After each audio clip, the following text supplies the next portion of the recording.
कोई भी ऐसी सरगर्मी जो मुकाबले के तौर पर शुरू की गई हो, जिसमें जहनी आजमाइश और एक हिकमत अमली शामिल हो, जिसमें आसाब का तनाव और जहनी हमाहंगी मुकाबले की तकसीम और मुकाबले के साथ खेलने का अंदाज शामिल हो, इसे हम गेम कहते हैं।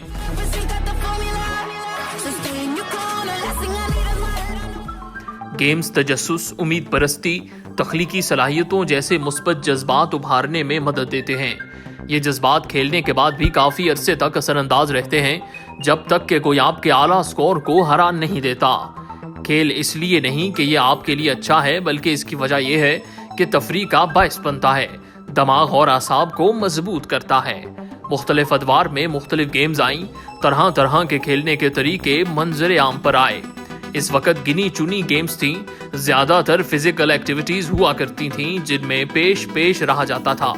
क्रिकेट, गुल्ली डंडा, कंचे, बर्फ पानी और भी बहुत सी ऐसी गेम्स थीं, लेकिन अरसा दराज से एक गेम ने नौजवान नस्ल को अपने मजबूत शिकंजे में ले रखा है।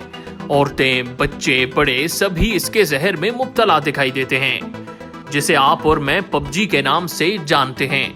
लोगों ने लाखों रुपए उड़ाया और बहुत सारा वक्त इस पर सर्फ किया, और फिर इसके बढ़ते हुए रुझान के पेश नज़र गवर्नमेंट ने इसे बैन करने की अपील को मंजूर कर लिया।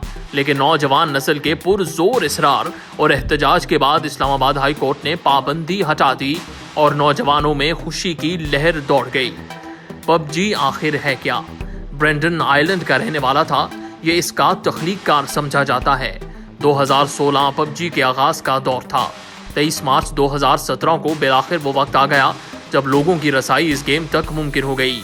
गेम आने के सिर्फ 1.5 साल बाद इस गेम की पीसी और Xbox One में 50 मिलियन कॉपियां फरोख्त की गईं। पबजी में दुनिया का सबसे तरक्की याफ्ता मुल्क यानी जनूबी कोरिया का मैप इस्तेमाल किया गया है।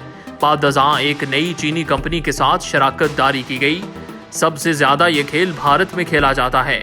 एक रिपोर्ट के मुताबिक भारत के पास माहाना 30 मिलियन सरगर्म खिलाड़ी हैं और बकिया दुनिया में 13 मिलियन सरगर्म खिलाड़ी और 50 मिलियन मुतहरक खिलाड़ी।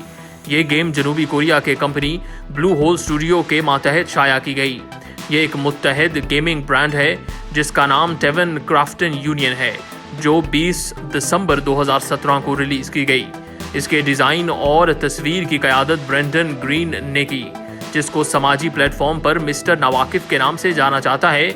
इससे कबल इसने MOD, आर्मा 2 और बैटल रॉय भी बनाई है।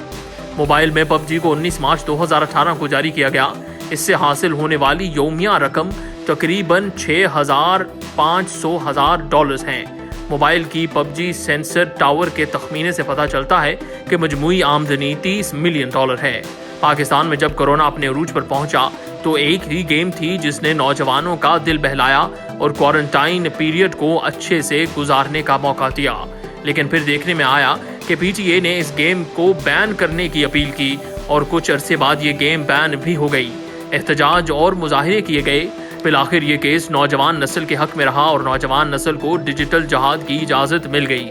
जजेस का कहना था कि कोरोना जैसे वायरस हमारी नौजवानों का कुछ नहीं बिगाड़ पाया, तो यह पबजी किस खेत की मूली है।